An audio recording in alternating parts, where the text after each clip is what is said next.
it is actually more frustrating for me to come and do a 2-day presentation than I'm sure it is for a lot of you, because trying to squeeze 40 years of work into 2 days is difficult, and trying to answer individual questions from so many people. And I've said, all dogs are different. That is incredibly difficult, and I always go away at the end of one. See, I don't normally do 2-day seminars anywhere in the world. Most of mine, the minimum time is 4 days, and then it's restricted to one subject. I do 4-day seminar just on aggression. I do a 5-day seminar just on barking, separation, house training problems. So it's very difficult in 2 days to give you everything, which is why I agreed to come back next year, which was strange, you see. When I said that, everyone applauded, and Lydia went, oh no. She's doing a very difficult job, I just do not know how she does it. So, a few things. I need to get to aggression just very quickly, but it will be an overview. You know, I can't go through why every single dog would want to bite a person, or why every single dog would want to bite another dog. I know a few things have cropped up in terms of the training of dogs, because certainly in the UK, in the 60s, and I'm being honest with you, if you came to one of my training classes, 1965, what you probably would have witnessed, and I'm admitting it, was probably a class that was more to do with dog abuse than it was training dogs, and I'm being honest with you. Finally, it's my turn. You forgot to pause me.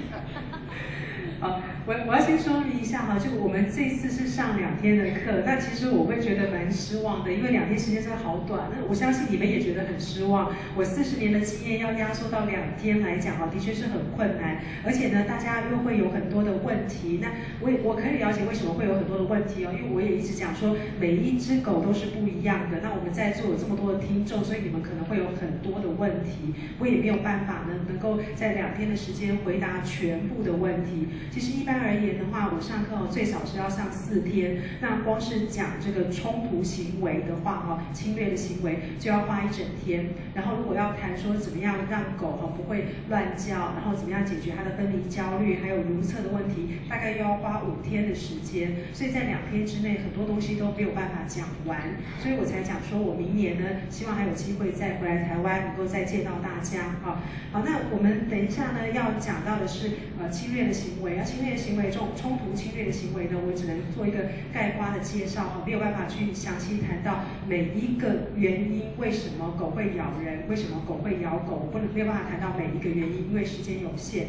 但是我要先讲到的一个前提就是说，我们的确在狗的训练上已经有了很大的一个变化和进步。如果在1965年的时候，大家要到英国来上我的这个训练课的话，那我真的必须在这里承认那个时候因为我们的了解不够多，那时候我就开始训练狗，但是因为我们对狗的了解不够多，如果那时候你们到英国去上任何一个训练课的话，都会发现在课堂上其实根本是在虐待狗的成分比较大，而不是真的在训练狗。Training dogs using punishment was the only way that a lot of people knew how to do it, and that's how I was originally trained to do it. But we didn't like doing it like that. I did not like instructing in class. The dogs did not like coming to class. And most owners didn't like coming to class because they felt it was something they had to do just so that they could control their dogs. But times have changed. 我们那个时候的训练呢，都是用处罚来训练，因为当时大家知道唯一的办法就是用处罚来训练狗。我那时候也在训练狗，我也只知道这种方法，所以我其实也不喜欢那样的上课方式。那我知道狗狗可能也不喜欢来上课，其实他们的主人也不喜欢来上课，他们只是觉得说他必须来上课，只有这个方法才能够控制他的狗。还好现在事情已经都有了改变。I've learned to train dogs very differently. A dog that comes to my class now will have one of the best times it's ever had in its life, because dogs come to my classes to learn how to play educational games with their owners and to benefit the communities in which they live. 现在呢，我们训练狗的方法已经都完全不一样了。我相信呢，现在来上我的课的狗一定会觉得这是他们一生当中最美好的时光因为他们到我的课堂上来呢，可以学习怎么样跟他的主人玩一些很有意义的游戏，然后他可以让自己变成社区当中呢更有贡献的一份子。Most dogs that come to my training classes are exactly the same as dogs that are running free in a field. I hate training dogs in a building. I hate training dogs in enclosed areas, which is one of the reasons I actually like to do a lot of dog training in India, where you still have the freedom to take your dog into big wide spaces and give them some freedom in training. And all of the training I do with toys and emotions.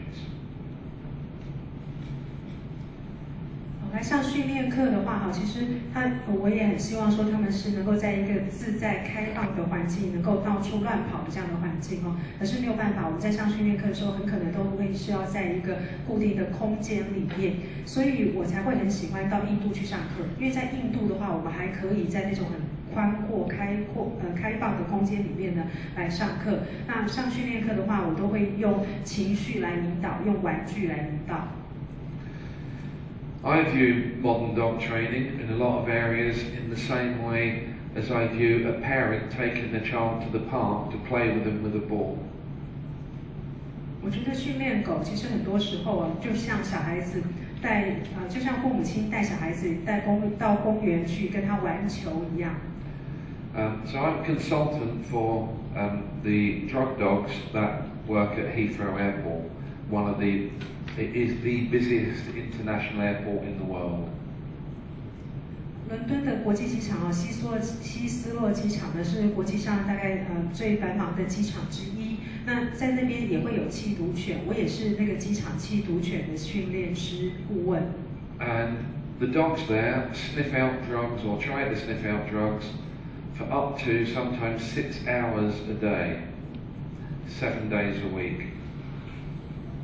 在那边当缉毒犬的话当然这个缉毒犬呢，它每一天可能要工作6个小时，就是不断的去闻那些气味，看到底有没有走私毒品而且每天都要工作。So you see, everyone sits here and thinks, goodness, that's really hard work for a dog. Let me tell you, the dogs actually aren't sniffing out drugs. 你们如果用人的角度来想，可能会觉得说这个狗狗工作的好辛苦真可怜。可是我可以告诉你们，其实那些狗在闻的时候，它并不是真的在闻有没有毒、有没有药、有没有毒品。They're trying to find something that smells of an association linked to their favorite toy, the tennis ball. 他在闻的时候他要去闻的那个气味，其实是在他心中联想到的是他最喜欢的玩具或者是游戏。And they're with their best friends playing the same game, the handlers. 而且呢，他是跟他最好的朋友一起在玩这个游戏。The dogs absolutely love going into Heathrow because they see it as a wonderful game. 他最好的朋友就是牵着他的这个警员所以这些狗呢都好喜欢到希斯洛机场去，因为他们觉得这就是每天都爱玩游戏。Remember where all those dogs come from. They come from shelters. 而且我们要知道这些狗是从哪里来的狗是从收容所来的。Discarded by their owners as being worthless. 是他们的主人觉得这一些狗已经完全没有价值，把它弃养的。So, if you think it's maybe not a good thing to train dogs to do things, put yourself in that dog's position. What would you rather do? Spend the rest of your days sat in a kennel watching the world go by, or play games every day with your best friend? I know what I would want. 如果有些人以为说训练狗去工作不是一件好事情的话，你们可以想想看，难道这个狗会希望它在收容所里面度过余生，每天只能被关在笼子里看着外面的世界吗？还是它能够每天跟它最好的朋友出去玩？ Guide dogs, hearing dogs, assistance dogs, it's all the same. Those dogs have more freedom in life than your dog will ever have. 导盲犬、听服犬这些协助犬也是一样的。其实他们一生当中所享有的自由度可能比你养的狗所获得的自由还要多。Does your dog get to go to work with you? 你的狗可以跟你一起去上班吗？ Does your dog get to go into restaurants? 你的狗可以进餐厅吗？ So if I came back as a dog, please let me be a working dog and not someone's pet dog. 如果我的如果说我将来世能够成为一只狗的话我一定要选择做工作犬，我不要做玩赏犬。 The first thing that happens in any country where there's high unemployment or unemployment rises is people who no longer have a job get very depressed. 在现在很多国家我们可以看到说，如果这个国家里面的失业率越来越高的话呢，这个国家里面患有焦虑症的人也越来越多。 And the suicide rate amongst the people in that population goes up. 当然自杀率也就会上升。 I would much rather have a job than be unemployed. I'd much rather feel as though my life was meaningful and worthwhile.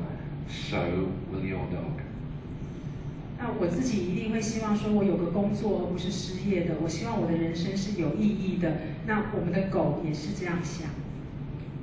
Let's solve some more problems. Because I know there's been asked one or two questions.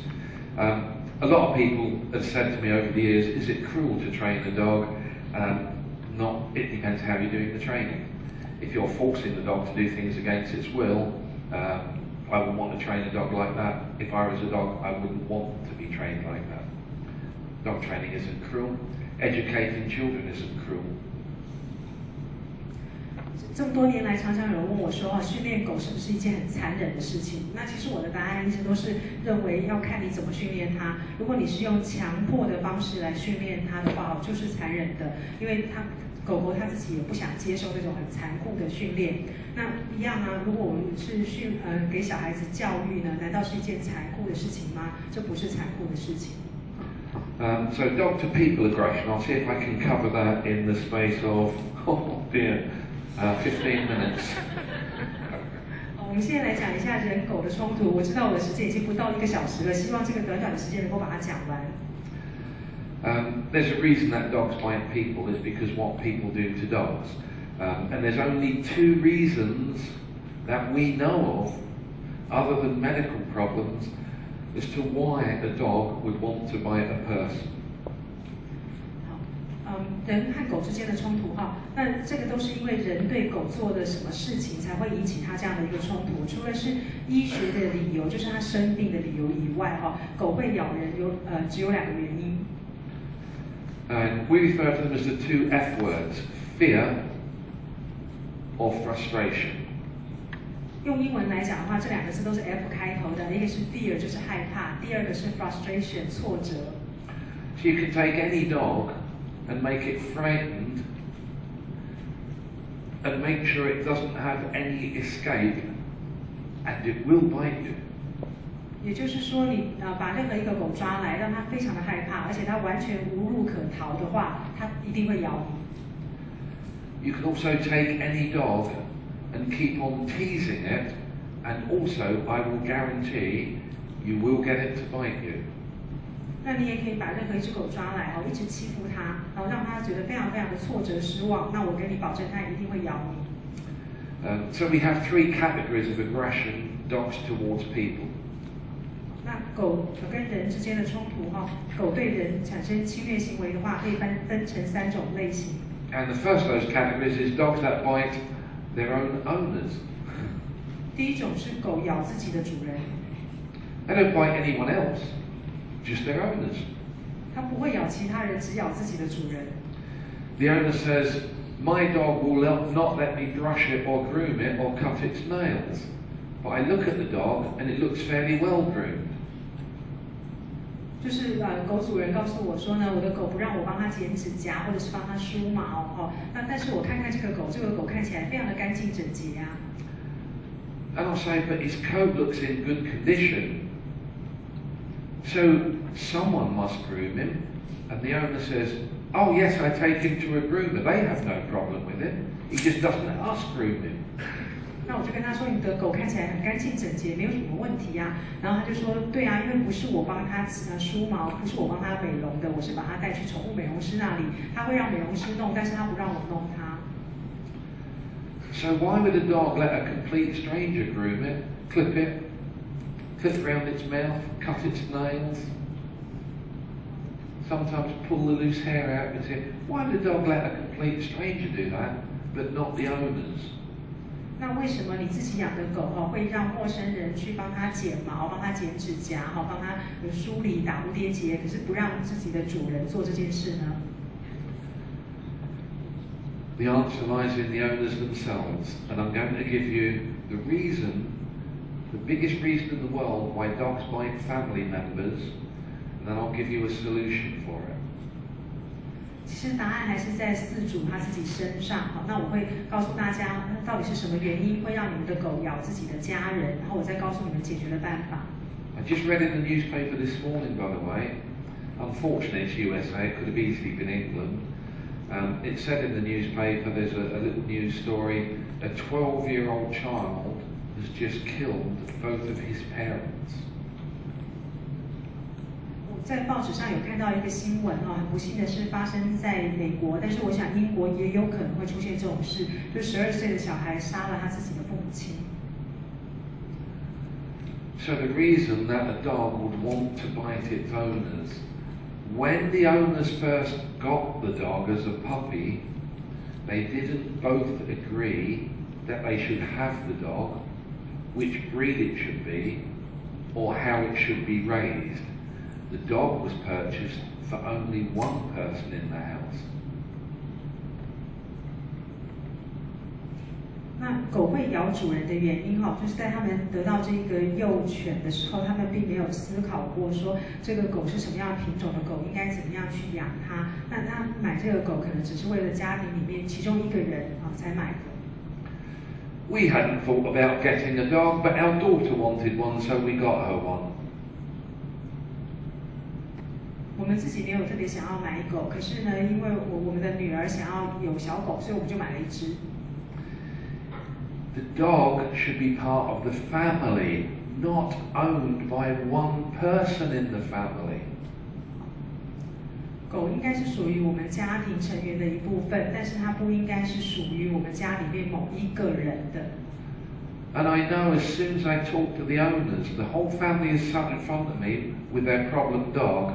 And I say, whose dog is it? 这个问题很容易辨别的出来因为我跟这一只狗的全家人见面，然后我问说这是谁的狗？ And they'll often say, well, it's my wife's dog. 然后他们可能就会回答说是我太太的狗。It shouldn't be. It should be the family's dog. 这不应该是正确答案，它应该是我们全家人的狗。 So I'm going to ask you to imagine it like this. I've always wanted a dog. Judy, well, she never really wanted one, but if she were going to get one, it probably would be a small dog. But I've always wanted a dog, and I don't want a small dog. I want a big dog. 大家想象一下，比如说我很喜欢狗，然后 Judy 好像就没有那么喜欢了。那如果说真的要养狗的话 ，Judy 就想说小狗就好。可是我不喜欢小狗，我一定要大狗。So we can't even agree on the size of dog. 那我们对于这个狗的大小，两个人都没有共同的意见。But because she loves me, we're married. She says, well, okay, you can have your way. You can get your big dog. And I'm happy about that. 但是因为他很爱我，而且我们结婚了，所以他就说，没关系啦，你想要就买狗吧。那结果我就买了一只大狗，那我很高兴。Remember, we got the dog as my dog, not our dog. 可是大家要记得，我们买到这个狗的时候，前提是这是我的狗，不是我们的狗。That's the first problem. 这就是第一个问题了。Now let's look about educating the dog. So every evening, I roll around on the floor and wrestle with my big dog.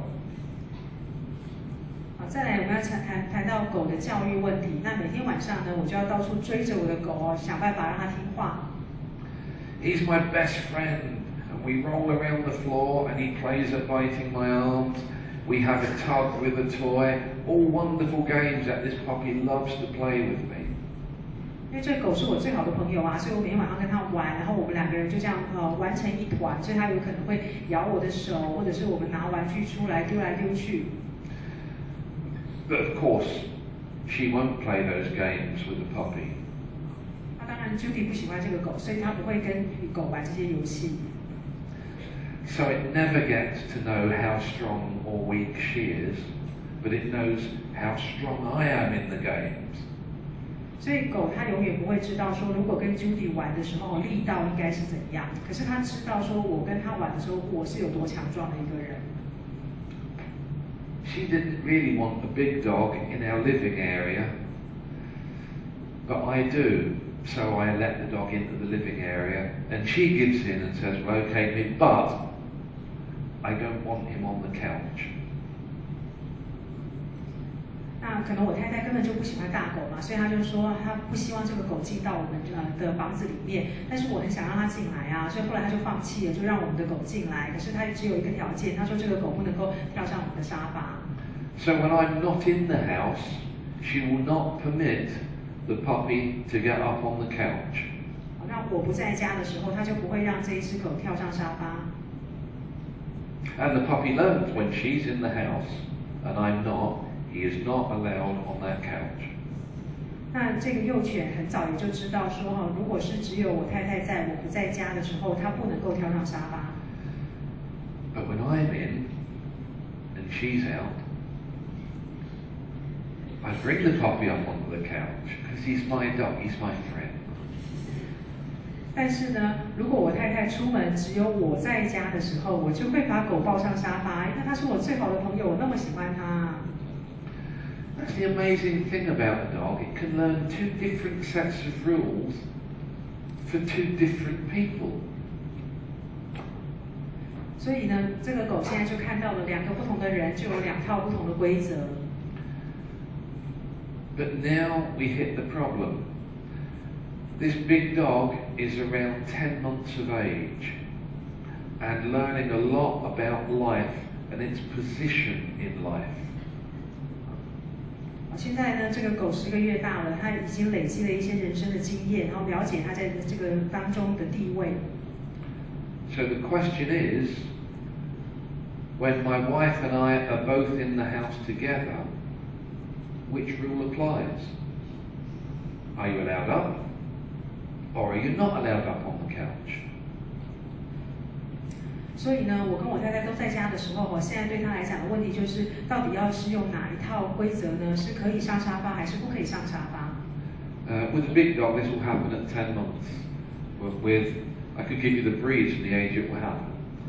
Golden Cocker Spaniel, 5 months of age. Labrador will be 8 months of age. Border Collie, 7 months of age. I'll give you every breed the age is going to happen.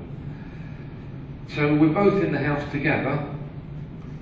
I leave the room in England to make a cup of tea, and the dog gets on the couch. 好，这个狗呢，可能不同的品种它在不同的月份的时候，不同的品种，它如果是7个月、8个月或10个月，可能看起来就已经差不多都是那么大了，就是那样子大小的一个狗。好，然后呢，那时候我们两个都在家，就我稍微离开客厅，我去泡一杯茶。And my wife, who sat in the room, tries to get him down by getting hold of his collar and leading him off the couch, and the dog growls at her. 那只有我太太在客厅，我太太就拉着她的这个项圈，想要把它拉下来，不要让它坐在沙发上。那当然狗就很生气，就对它吼叫。She immediately leaves the dog where he was because she's frightened of being bitten and comes to me and says, "Your dog has just growled at me."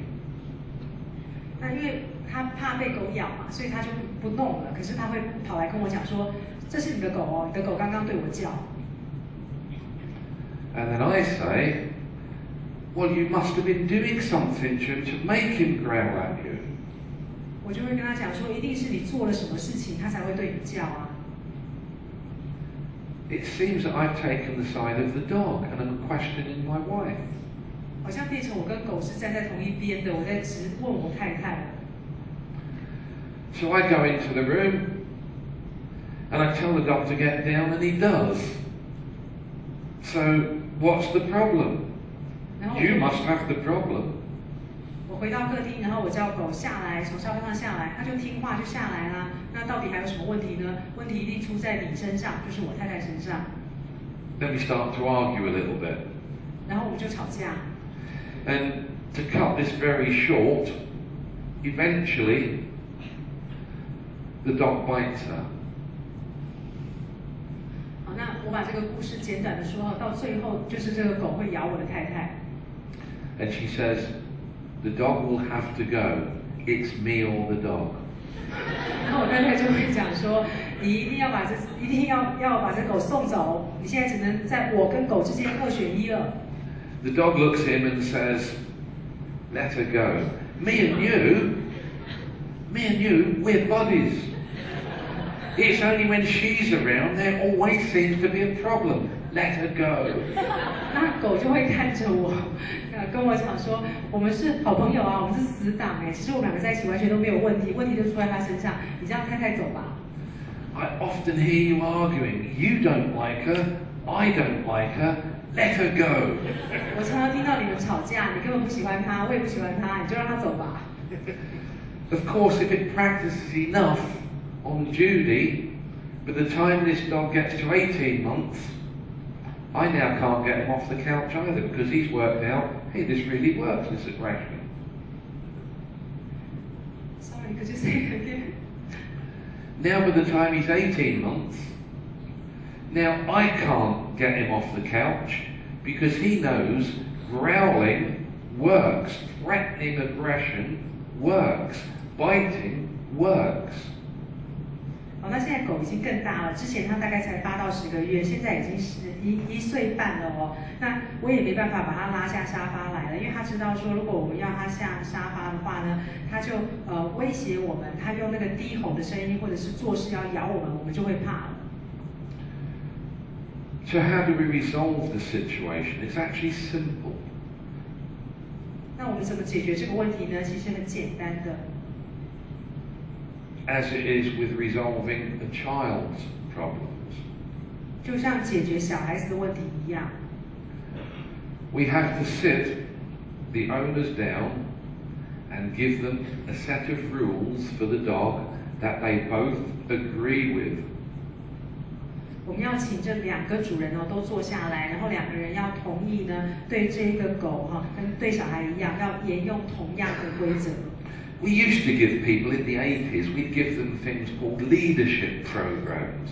You have to be a pack leader. So your dog has to look to you as the leader of its pack. 我们在80年代的时候会上这种所谓的领导课程。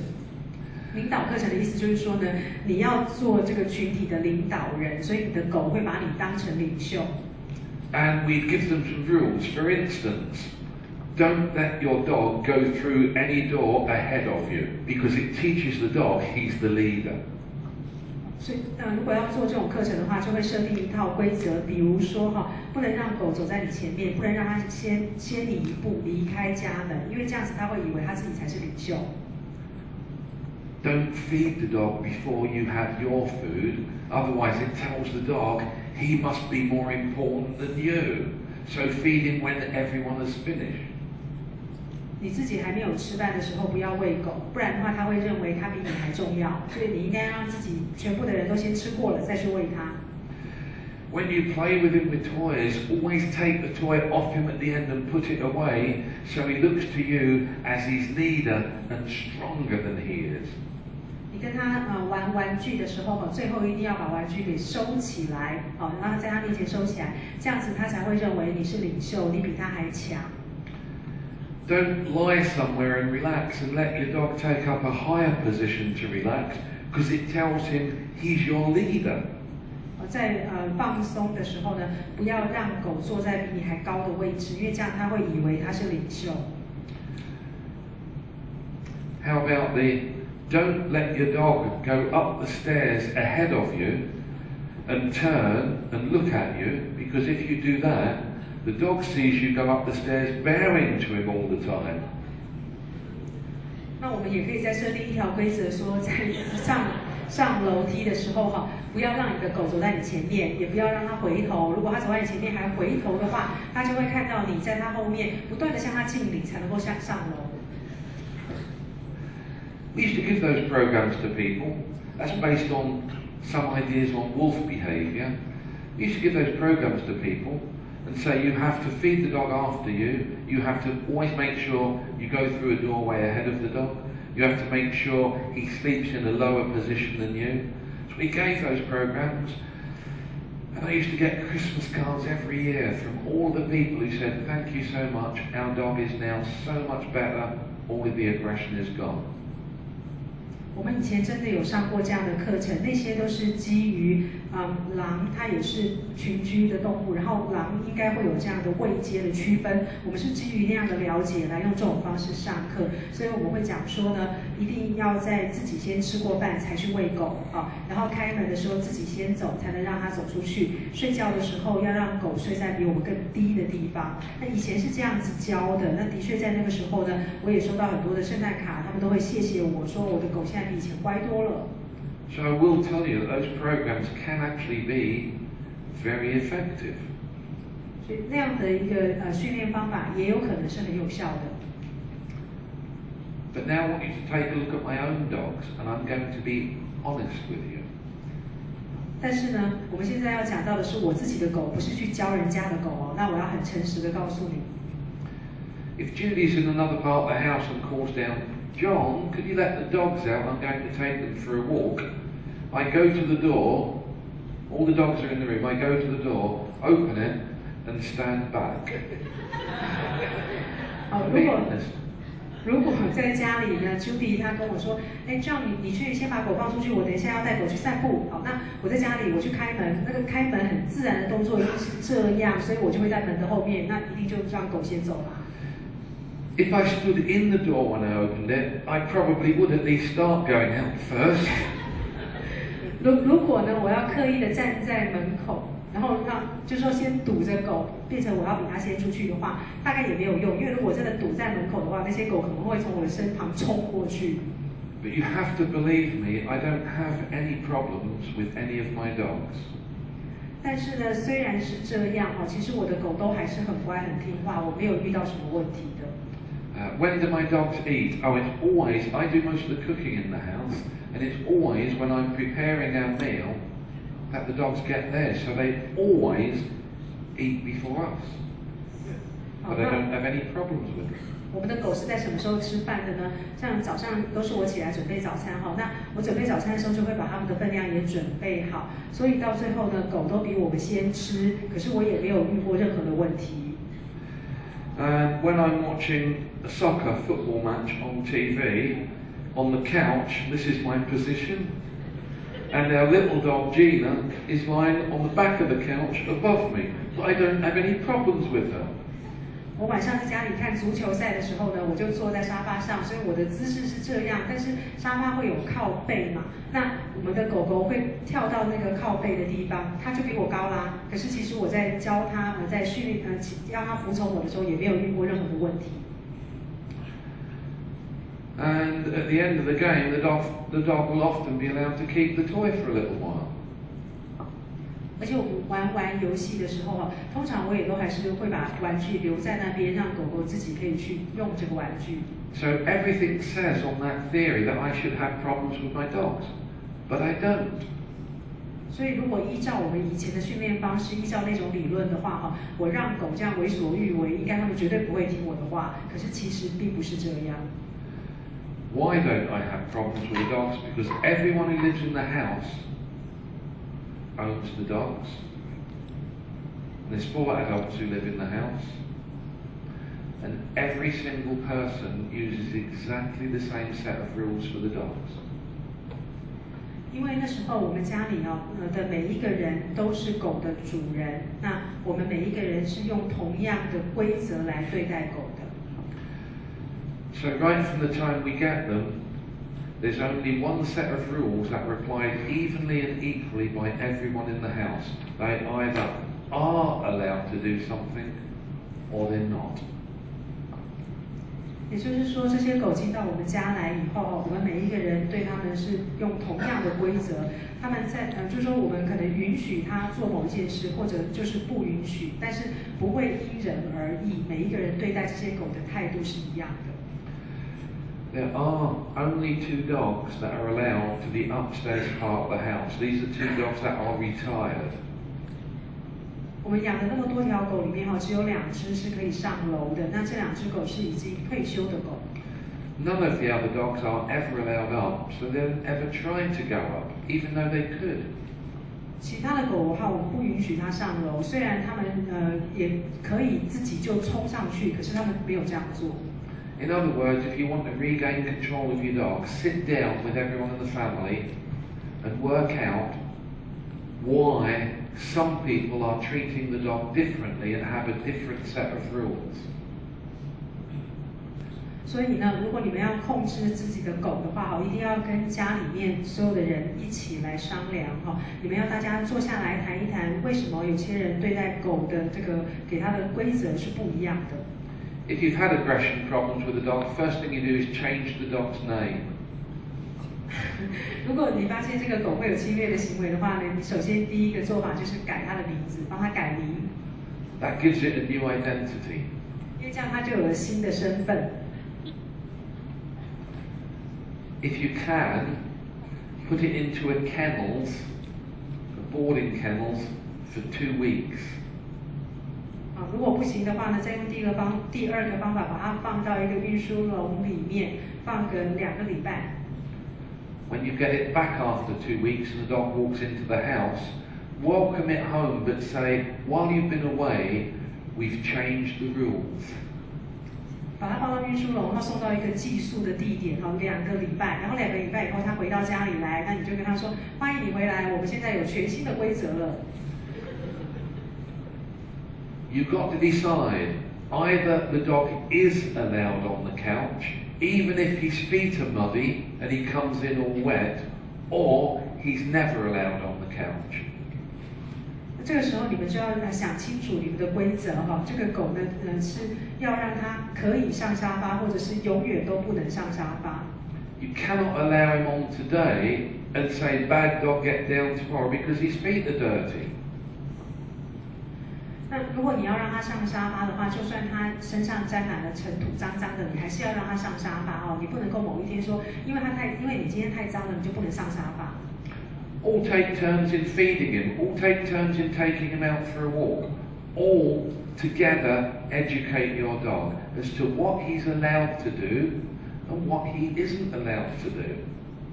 家里每一个人都要轮流喂它，轮流带它出去散步，那这样子大家才能够一起教育它什么是被允许的，什么是不被允许的。If you have a dog that's a bit dog aggressive and you push him into a room with 40 other dogs, he'll go into the room and go, ooh.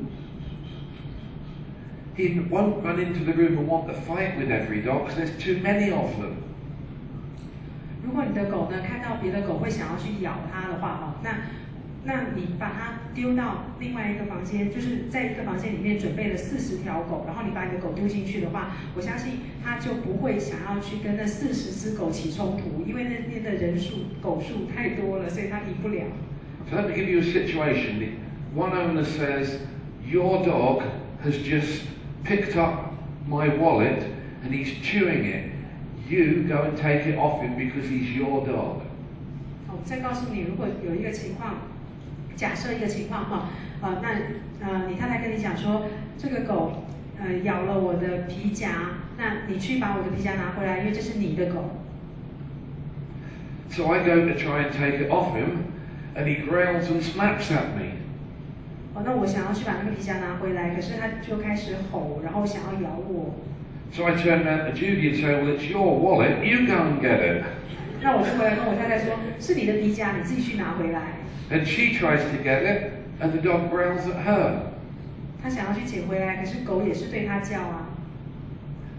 Why didn't we both go up together and take it? Because I know he would have let us have it. 那我们两个人就一起去把皮夹抢回来好了。我想这样他应该会让我们把皮夹拿回来。My wife tries to groom the dog, and it growls at her. I try to groom him, he growls at me. 我太太想要帮狗梳毛结果那个狗就不高兴，就在那边吼。那我要去帮它梳毛，它也一样在那边吼。Why didn't we stand there and groom him together? 那我们两个人一起帮它梳毛好了。You have to form a strong family unit to teach the dog what is allowed and what isn't allowed. It's the same as raising a child. 所以我们在整个家人呢，要建立一个很强的单元我们要把自己当成是同一个群体，然后我们来教狗狗到底什么是可以做，什么是不可以做的，就像养小孩一样。Mum, can I have some money? No, you can't. I gave you money yesterday. 比如说你的小孩子跑来跟妈妈讲说，我可不可以再跟你要一点零用钱？妈妈说不行，我昨天已经给过你了。Dad, can I have some money? Yes, of course you can. How much do you want? 那他就跑去找爸爸，爸爸给我一些零用钱好不好？爸爸就说好啊，你要多少钱 ？Dad, I love you. 那小孩子就会说，爸爸我好爱你哦。It causes frustration and conflict with a child the same as with a dog. 对小孩来讲他会产生这个挫折，然后也会有冲突感。那对小狗来说也是一样。